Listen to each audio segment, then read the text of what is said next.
tama na yan. Ito naman ito. Ito. Nasa Zoom si Representative Domingo ng Kabataan Party List. Magandang hapon. Andito na rin si John Rosona. Ay, magandang hapon po, Winnie. Magandang hapon po. Maraming salamat po sa pumunta po sa inyong program. Ayan, oo. Ayan. Ito na nga. Teka, unahin muna natin. Yung nangyari kahapon, mahigit-kita lang kami. Doon nandun ka ba sa pag-inig kahapon? Kung, ano Yes po. I was, another, isa po, nandun din tayo sa inyong mga regulation na yun. So, anong iyong masasabi sa naging pag-inig kahapon? Well, mabuti na nagtitiwala ko sa taong bayan na actually, nakikita natin na mas nagagalit na yung mga tao sa yung sistema, korupsyon na nangyayari. So, ang daan, yung paraan, kung saan yung mga contractors ay nagkakaroon ng lusak-lusak na pesos sa kinahan natin at hindi pa nga sinatago kung saan kumuha. Gusto ko din na sa budget ng DPWD na 880 billion pesos, yung 263 billion pesos or mga 1/3 ng DPWD sa bagong budget. Halos hindi naman nag-spend ng maayos yung mga flexible projects ng both ibig sabihin at lahat nun pupunta sa bulsa ng mga lahat ng nakakuha ng citizen ng ayos. Then yung mga standard, ibig sabihin yung lahat doon nakukunin malalaan sa pag-control dahil hindi maayos sa pagawa. And then meron yung mga feedback na. So, nag-like ito wala yung buong proseso, no? Kailangan mangyari itong magpapaalam sa publiko, no? Para alam natin na doon sa institution yung ginagawa para sa budget natin. Ayan. Oo, teka, pero sige, punta na muna tayo dito kung related si sabi ay ikaw ay may lakad o may importante gagawin. Ay, eto na take mo. So, sinasabi niya, baka o panukala o kayong buwagin itong sa ang kabataan. Oo, andun din ako. Very good ko rin doon sa budget hearing kung saan ang sagot ni Secretary Lulia doon sa tanong kung kamusta ba yung pagpapakiligal din sa FD ay i-abolish na lang. Dahil yung mga FD kasi na nagiging non-functioning dahil hindi lang mga officers na either hindi nagka-abandon yung duty or dahil it's advocacy. Pero, para sa atin, hindi po yung solution ay i-abolish yung FA.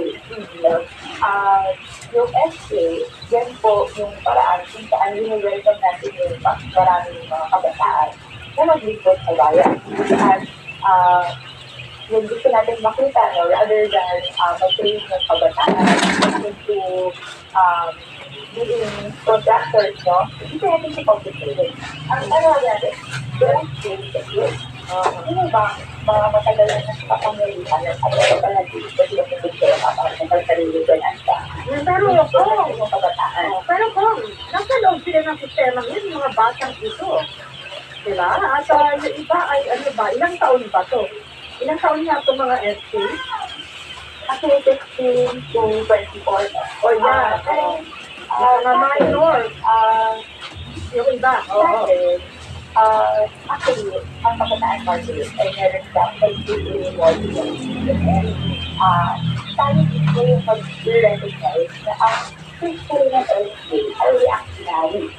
Dahil ito ay ang origin ng kabataan barangay na binuo para panlaban sa kabataan ng kabayan at yung LSD progressively na nag-resist sa diktadura ng market. Okay. Pero, hindi ko ibig sabihin na hindi hopeless na ang pagod ng kabataan. But rather, kailangan gamitin yung pagkakaroon ng platform na makapaglingkod sa barangay at sa syudad na mag-train ng kabataan para paano ba yung conversation, paano ba makipag-alliance building, para yung ending ay wala nito para sa benefit of the public. Actually, ang hindi na lang sabi ng kabataan government ay political benefit ng government. Ayun pa. So, rather than abolish independent ang kabataan, kasi yun, abolish political benefit. Pero Congress, alam naman natin, minsan naman nagpapatak sa mga batang ito, yung mga tatay-tatay nila, mga pamilya nila, mga political families, dahil gusto nilang ma-introduce ng maaga sa kanilang constituents, itong mga anak, di ba? At siyempre, gusto nilang ma-expose doon sa, sa sistema. Kaya naman yung iba dito, yun nga pag-ampampanya nila, parang, rito, kumbaga ito yung maliit na version ng malaki, di ba, ng ating pangangampanya, nandun din yun. Kumbaga, hindi natin alam kung ano nangyayari. Kasi nakikialam din yung mga pamilya nila, yung mga politiko, di ba, yung mga sponsor.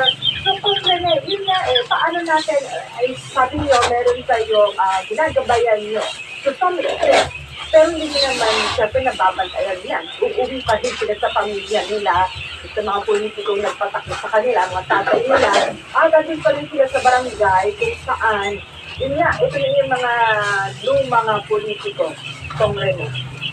Pagkain tayo din, yung pinaputol si Secretary Reynosa, ay i-abolish yung Panginoong Kabataan, tapos din-appoint na lang daw ng barangay captain. Yung okay na barangay community park na barangay. This is not a better model. Dahil ang mangyayari, talaga ng barangay captain o yung mga more established political dynasty, yung mag-boost down their part in governance. So at sa atin, mas open pa rin na may paraan para ma-exercise ng mga kapamagataan yung right to suffrage. Maghalal ng non-constitution na mag-boost sa mga kapamagataan. And again, this is still an argument para yung political dynasty hindi abolish. Pero magkaroon ng anti-political dynasty doon, pero hindi dapat tanggalan ng paraan yung kabataan para mag-isip. Oo, sa inyong pag-analyze, no, sa mga nakaraan, sa mga essay natin, kumbaga, nanalo din ba yung iba sa iba na mga anak ng mga influencer, sa sudan, sa bayan, at